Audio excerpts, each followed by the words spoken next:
This recording is an extract from the documentaries, Behind Secrecy and the Brain State, Introduction of the Science of Cybernetics, or call it for political brain technology, mind control or the modern methods of brain research.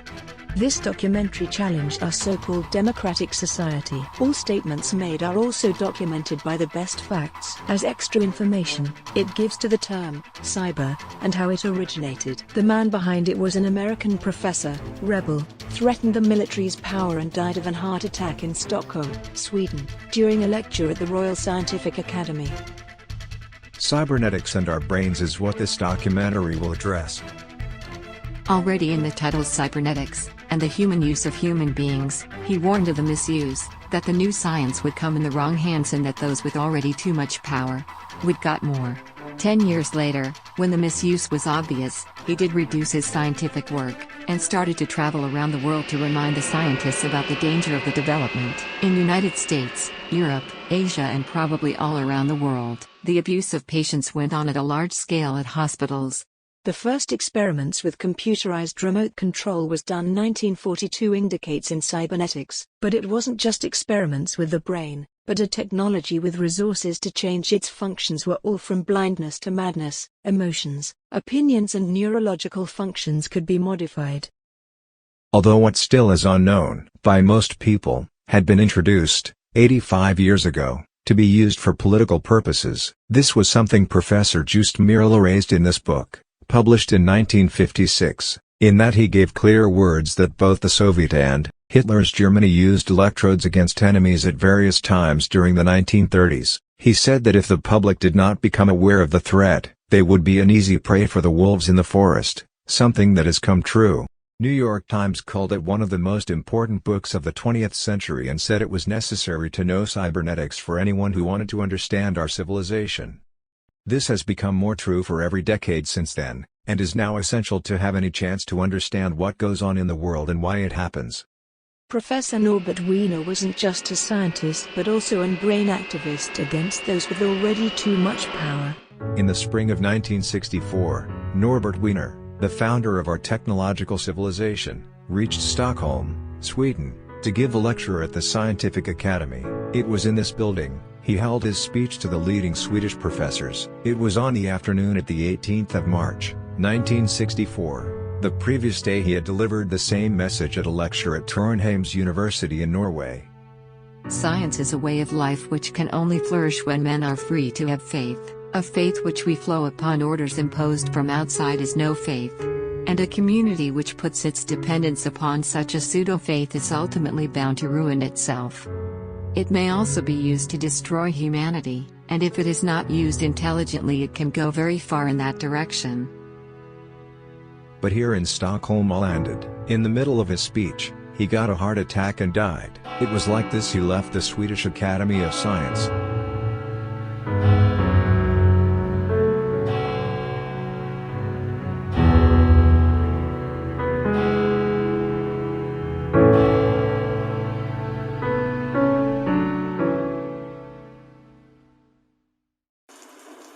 From the 1960s it was common to connect people's brain processes to supercomputers by implants. We were subjected to the abuse often during ordinary operations, but also as inmates at other state institutions like police custody, prisons and psychiatric clinics. What follows are some example of what happened half a century ago, when the Swedish State Report 1972:47, from the Department of Justice, wrote that they could see an inhuman police state at the horizon by this techno-political development. This transmitter looking like a bullet was inserted through the nostrils, during an ordinary operation in Stockholm, Sweden in the 1960s. Those electrodes were implanted into a woman at a Stockholm mental hospital in the early 1970s. At this X-ray there are 3 transmitters implanted. One has been pushed into the frontal brain and destroyed important areas, something we will see is very common of those implanted at Stockholm police custody. These were implanted between 1970 to 1975. This is the first implantation we can show on X-ray. The abuse took place at Karolinska Hospital in Stockholm 1946. This implant from Michigan's University is from 1990 and can be injected into the brain. The same method, being able to insert electrodes through the skull base, had started already in the 1950s. To connect animals' brains and biological life to research computers, had started with all life forms in 1950s. And here we see a dolphin fed with a radio fish. Here an alligator going to serve the researchers with an implant. An extra shell acts as a transmitter and radiates the beetle, establishing the connection to the big research computers. From this ad in the Times of India we can see that the research institution, going to buy a behavior system for animals, in this case, the Holy Cows in New Delhi. This picture illustrates that implants with nuclear energy are implanted in people. The first research report which tells about it is from the late 1960s. At this X-ray a mushroom transmitter is placed in a branded area in the frontal brain. It was an action between the CIA and the Swedish secret police when they silenced a threat, a Swedish man, and all took place at St. Carolus Hospital in Jakarta, Indonesia. Here is the area at the forehead. CIA opened and branded the brain and placed a high-frequency transmitter in the wound. This is how the transmitter looks when shadows and other obscurities are removed. Here he is the day before the CIA action. And here he is the day after. It was a state rapist working behind the scene, and his activities was organized by the Military Research Department, secret police and performed by surgeons, psychiatrists and others. In the 1970s, New York Times got this information by the Freedom of Information Act, and in that document, it was told that Soviet had no technologies related to brainwashing or mind conditioning that were not developed in the West. It was declared that a new system were under progress in Soviet 60 years ago.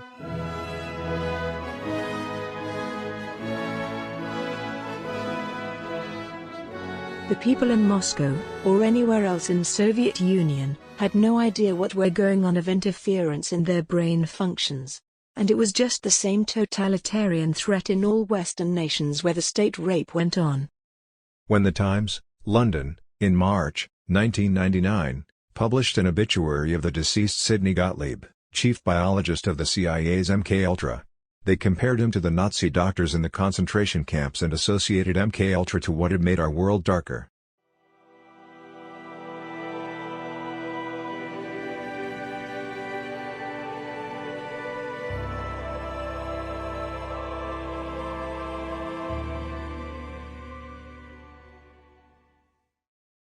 But it was not Gottlieb as a biologist, but more CIA the word should be directed to. The Brain Project had started before Gottlieb, and continue after his retirement 1973. In fact, Britain had the same research and development of cybernetics which was directed by MI5, MI6, and other institutions.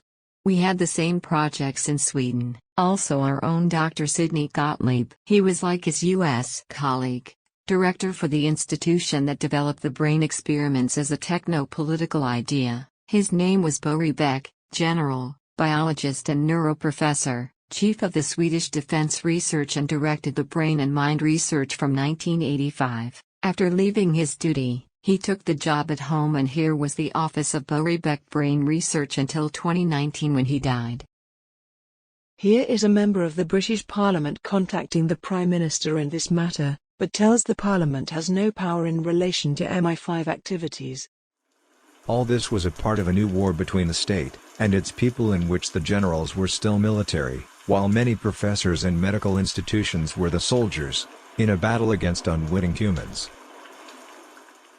CIA had a global project called for MK-Ultra established 1953 and they had a cooperation with hospitals around the world, among these, Gårdstad's Mental Hospital in Oslo, Norway. Already from 1956, seems all patients, without them knowing of it, had electrodes in their brains. That cooperation was arranged by the Ford Foundation between CIA, Pentagon and the Norwegian state and its chief doctor, Professor Carl Sand Jacobsen.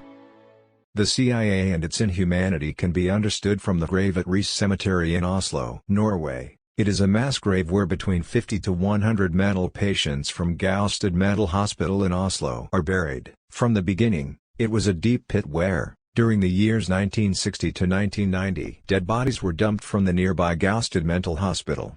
They had died as a consequence of a torture when they were exposed to stimulation of the brain's pain center. That international AI project was part of CIA's MKUltra and Pentagon's brain research, as can be seen from the Norwegian State Report, 2003:33. Every year on May 7, there is a memorial service for the murdered patients, at Reese Church.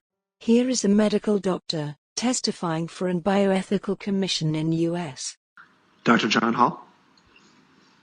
In reviewing the common rule, it's very obvious that there's a lot of loopholes to informed consent. All of the horrific experiments you've mentioned, Willowbrook, MKUltra, radiation experiments, mostly were done without informed consent. In the community, we are seeing an alarming rate of complaints of use of electromagnetic weapons, which has taken the lab out of the laboratory and into the home. Most of these, from the research that we've reviewed, can be done remotely. The brain technology and behavior modification was something the Swedish minister, Alva Myrdal, had treated already in 1972 in a state report. Undoubtedly, the protection of the individual against an abuse of these and similar methods in today's society is insufficient.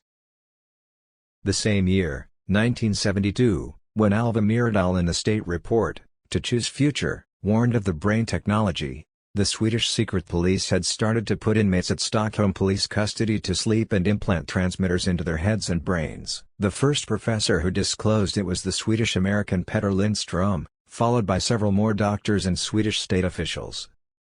That was something the German journalist and rebel Ulrike Meinhof became a victim of. The German secret police, BND, implanted her, 1972, as soon as she was arrested and placed in the Kelowna-Sendorf prison, and they were also behind the torture that followed.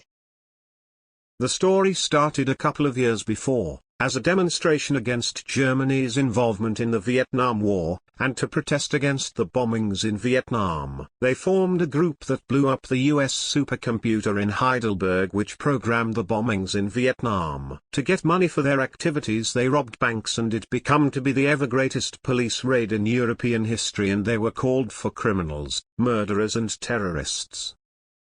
When Ulrika was implanted and the terror started, she wrote to her lawyer, Claus Quasson, and gave the best explanation any victim of the brain torture done. The letter, which is an official state document, was quoted in Jutta Dietwart's biography of Ulrika, and this abbreviated text from her letter gives a picture of her situation. The same as many people now are exploitative in both Germany, Sweden and worldwide. The feeling that you constantly, imperceptibly are subjected to electrical currents, as you were remote controlled. The feeling that your head explodes. The feeling that the skull would burst, crack. The feeling that the brain gradually shrivels together as dried fruit. The feeling that one pisses the soul from the body. One does not know if shaking coming from fever or cold. Not know why shaking, freezing come. One can no longer identify the meaning of words. Only guess. The feeling of burning inside. Furious aggression as there is no ventilation for. The feeling that time is running away, that the brain expands, and the feeling that the skin is drawn off your body. This movie makes several revelations similar to what is addressed in this recording. In the Senate hearings 1977 of the behavior experiments, it was told that they gave many tragedies. The general director of the CIA, Stansfield Turner, testified that he just knew fragments of what was going on in this secret field. We are not professing to tell you the complete story of these activities. We are professing to tell you the complete story that we know. Right. But these records that we've uncovered don't tell the story, they tell pieces of it. Professor Harold Lightenberg published the Book of Behavior Modification in the middle of the 1970s, and Dr. Leonard Krasner was one of several professionals who participated with texts. This one from his chapter is an excerpt of that. The issues in this field involve concepts of freedom, justice, the nature of man and science, human rights, and other abstract but real ideas and ideals. I once expressed that since behavior modification had arrived on the scene, we must do something before it is too late. This is a task that is ever growing more difficult. This issue involves philosophical, social, political, and religious values as to the meaning and purpose of scientific inquiry and of life itself. The only thing new at this point is that suddenly a group of individuals, self-identified as behaviorists, contend that they have the secret to changing, controlling, influencing and manipulating human behavior. When you are connected to the supercomputer, the controllers can realize your thoughts, see with your eyes, hear, smell and feel exactly as you do yourself. All your biology, mentality, emotions, psychic reactions and cognitive functions are compiled in the supercomputer. The U.S. Department of Defense told in a report entitled, Information Operations, of August 1996. The implanted microscopic brain chip links the individual to the human computer system, creating a seamless interface between the user and the information resources. By exploiting the human cognitive process, the information can be tailored to present precisely what is needed. They can even infringe in your genes, and US state reports tells of the possibility to use the resources to build up a genetic control system by these methods. The US Department of Health wrote in its Institutional Review Board Guidebook of 1993. Vigorous ethical debates about these studies arise out of the fear that scientific data may be used to justify social stratification and prejudice, or that certain groups will appear to be genetically inferior. The supercomputers are like permanent memory stations and store all information of any person during all the lifetime and, as Swedish and US state documents affirm, make it possible to go back into a person's childhood and compare to what he is as matured. Even to realize what experiences that made one to become to be the individual he is. The Swedish state investigation, 1987:31 told about that. There are a large number of research projects in which information about a person from different times needs to be put together. This can, for instance, mean studying the significance of childhood and adolescence for a person's adult life. And cybernetics was also the first science by which all perceived, even could be manipulated, regardless if it is thoughts, emotions, memory, mentality or cognitive functions. Even people's willpower can be transformed, as the EU Commission's Ethical Board stated in its declaration of 2005. All of these resources are what almost all media, politicians and the public is unaware of, and what our societies are victimized by, a weapon the hidden power got, to rule us, and to enter a technocratic system where unseen elites, invisible, are ruling all and everyone. To see the best facts is also to look into the Swedish military program of mind, brain and behavior control. Here is the Swedish Defense Research Institution's agenda of activities of 2010, and here in translation. Some factors coincided that their most secret program became published on internet, but was removed when a mistake was realized. They state that we all are going to be used in the human-system interaction for all our lifetime, and that the central program is to exploit our cognitive functions. Like a COVID virus and being spread in the air, that's how the new materials are produced.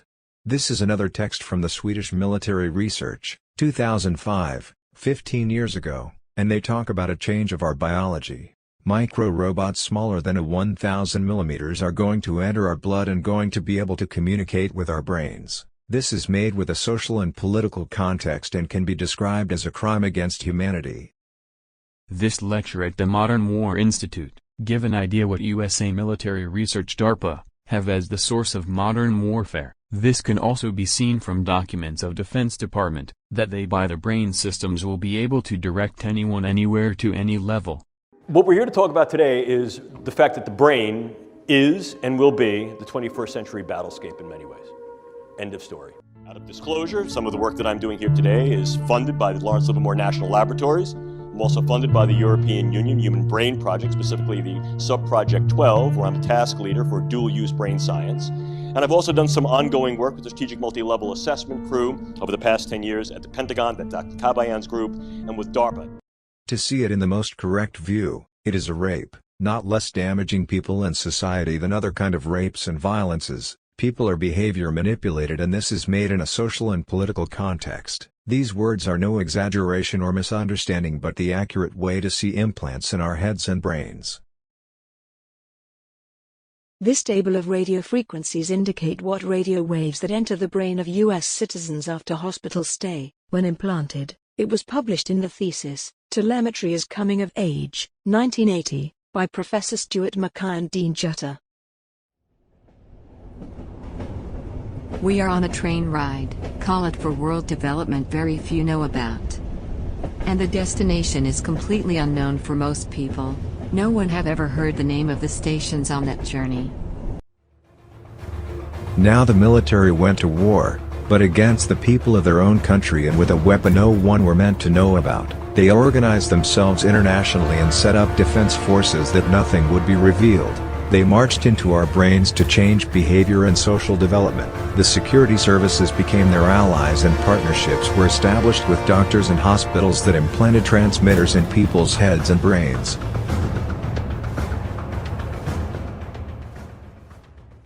When these state activities became routines, to implant the people for medical research, behavior manipulation and brain experiments, the state has become a rapist and our governments are criminal organizations. People have no idea what the most important use of AI is about. It has been developed for 70 years and changed our society badly, because it is in the wrong hands: military power, police brutality, capitalistic interests, and seeing humans as components, to exploit and use us as tools for the new technology. This is the source of AI. Supercomputers are what we call for the cloud, and gave birth to the digital age. The following pictures of Senator John Glenn illustrates what he mentioned 1994 and 1997 in the Senate, and the words are valid for any other country.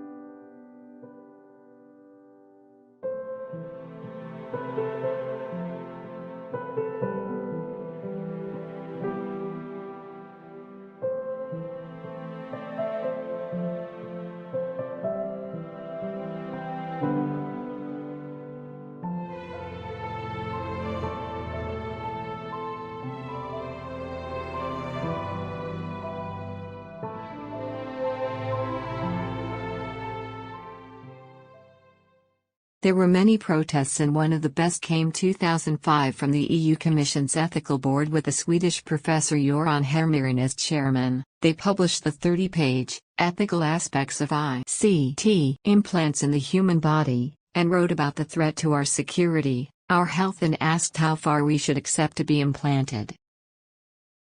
What Professor Gretz revealed in his book of declarations at a research conference of disease and deadly creating experiments took place at every area of research. In 1986, 20th of March, a conference was held at the Department of Justice in Stockholm, which was recorded in this report. It was told that Scandinavian citizens have less protection to their lives and research than other nations. This makes researchers from all over the world come here to conduct their experiments on people they are not entitled in their own countries. The professor who revealed it, Robert Eriksson, said, "It has the advantage for us in Sweden that we get a stream of highly competent and qualified researchers, who in a significant way contribute to and develop Swedish social research. From that point of view, we live in the best of worlds." In addition, the state report discloses that they selling people, in one or another form, and it brings huge amounts. It is called criminal in other government reports and is similar to any other illegal business. The Swedish Minister of Justice, Sten Wickbom, hosted the conference. It was Sven Lundquist, the General Director for the National Archives, who revealed that they could make money out of people. He said, "I would also sell if I got 58 million crowns as has been the amount last years. Now I don't have that information, but I think it should be clear in this discussion that there is a difference in things." What he meant was that crime and rape was different depending who made them. It is a new kind of slave trade and can be seen as antisocial as any other violence, crime or rape. In today's value it is about $20 million they get each time of recurring black money, which of course also falls into the pockets of professors. What they sell are rape people, victims of the brain technology. This crime is even more devastating than what all bank robbers and violent offenders execute. The same was told at the Swedish Department of Justice in Stockholm. Professor Peter Westerholm expressed in his speech, at a conference on the brain technology, March 20, 1986. Basically, this is a political process. It is an interaction between the citizens and the institutions that society has built up, namely research institutions or supervisory authorities. We have three categories in this. First, the ones that make the research. It's we, the scientists. Then we have the ones on which the research is carried out. It is the subjects or the citizens. Then we have the third group, which we can call the gatekeepers, those who make sure it is built up barriers on the road so that it does not goes out of control.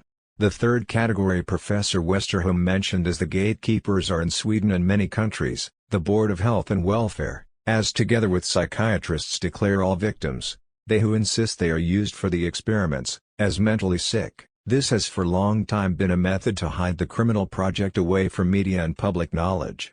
The EU Council underlines special caution of ICT implants that, as they wrote, determine or change psychic functions, ICT implants that influence the nervous system and particularly the brain and thus human identity as a species as well as individual subjectivity and autonomy. The EU Commission's Ethical Board wrote, individuals are manipulated with various electronic components, underskin chips and smart tags. Researchers' freedom may conflict with safeguarding the health of research subjects. The unlimited freedom of some may threaten the health and safety of others. The leading chief at UN, Nils Melzer, in Geneva, declared at their session in 2020 that the brain technology also include torture of people. The UN flag on a half pole can symbolize this development. My name is Nils Melzer. I'm the United Nations Special Rapporteur on Torture. Torture is ugly. It stinks of blood, of vomit, of excrement and sweat. And the scandal is, it is being practiced throughout the world with impunity. At the Human Rights Council's 43rd session between 24 February to the 20th of March 2020 in Geneva, Professor Nils Melzer declared that mind control technology was part of an issue where torture and grave health risks are generated, like the times he compared it to what happened in the concentration camps. The use of ICT implants in order to have remote control over the will of people should be strictly prohibited. This was told by the EU Council in their document of implants. Here is the historian Yuval Harari looking at the issue of brain tech and algorithms to hacking people. Biological knowledge multiplied by computing power multiplied by data equals the ability to hack humans. To create an algorithm that understands me better than I understand myself and can therefore manipulate me, enhance me, or replace me. There are 4 source material compiled. One is New York Times, which in extract includes their best 100 articles on the brain issue, at 150 pages. The second is The Brain Wall, which consists of the 33 most well-known books in essence, 250 pages.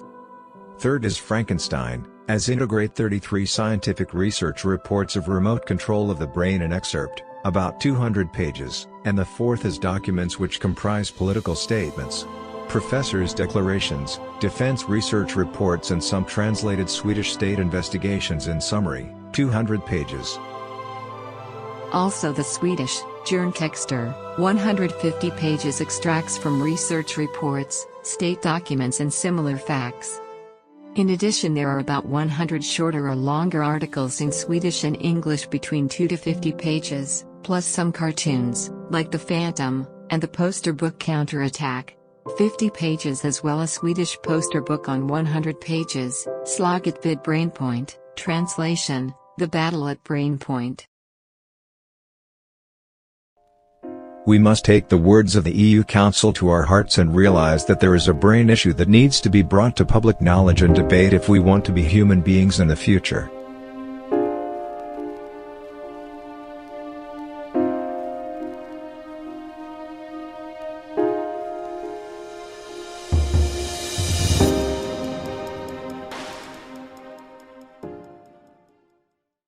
Now, the two main factors of human life, the genes and the brain, are under attack by a new military weapon. Something which is injected into our bodies and brains, without our knowledge. New York Times understood this in humanity already 50 years ago. In this editorial of September 19, 1970, 50 years ago, they warned of the reality which now been realized in many countries. They wrote, "A newborn baby's first experience would be neurosurgery, an operation in which the child's brain was fitted with miniaturized radio devices connected to every major center controlling reason and emotion. Children in such society might be raised as flesh and blood electrical toys, whose ideas and behavior were directed by computer signals. Any aberrant or heretical ideas would be transmitted to the computer, which would be programmed to take appropriate action to restore control. Are the newborn going to be injected with electrodes and chips into their brains? What the New York Times warned of 50 years ago is today's reality. That's what some anonymous hidden groups has taken the rights to implement in US, Sweden, within EU, and the same goes on worldwide. We are on our way to become experimental components of militant extremists within the state, and this goes on internationally. This illegal project can be classified as a terrorist act, to cause destruction to the democratic state, its functions, representatives, and ultimately expose people to harm, suffering, as to restrict the population's right to their own lives, independence and freedom. It is based on placing the inhabitants under brain, mind and behavior control, to introduce implants into the human body and brain, exploiting human beings in medical research, behavioral technology and brain experiments. Now Dr. Frankenstein has reincarnated. From the professors, Niels Melzer, Göran Hermarin, Ulrike Meinhof and others. We can also understand that a new, neuroelectronic torture been introduced. To put a population into these circumstances, is to remove freedom, self-determination, human rights, democracy and all forms of humanity. Vi är inlemmade i en teknopolitisk utveckling likvärdig med de mest skrämmande spökhistorier där Dr. Frankenstein intagit samhällsutvecklingen och våra hjärnor. Det har skett helt bortom medias, de flesta politikers och därmed allmänhetens kännedom. Ämnet innefattar ett tvång mer totalitärt än vad någon diktator någonsin haft till makt över sin befolkning. Vi förlorar rätten till våra egna hjärnor att få vara de människor vi vill och leva med de värderingar vi önskar ha till våra egna. Alternativt kan vi erövra tillämpningarna för mänskliga ändamål, vår egen hälsa, den egna klokheten, utnyttja cybernetiken till att utveckla mänsklighet istället för att avveckla den. Att ha större möjligheter att lösa de eviga samhällsproblemen. Ifall vi börjar här med oss själva och våra egna hjärnor, då har vi tagit ett stort steg på vägen till att skapa en trovärdig framtid. No topic is more important to open up for publicity, everyone's knowledge, change and a debate in the parliament. It is about a deeper intrusion in our lives than we ever have heard of. It changed our society from something honest to become a lie. It makes free people to become slaves, losing freedom, even self-determination to their own brains and shape us to become something else than what we want. At the same time society is locked in behind a modernistic digital barbed wire fence.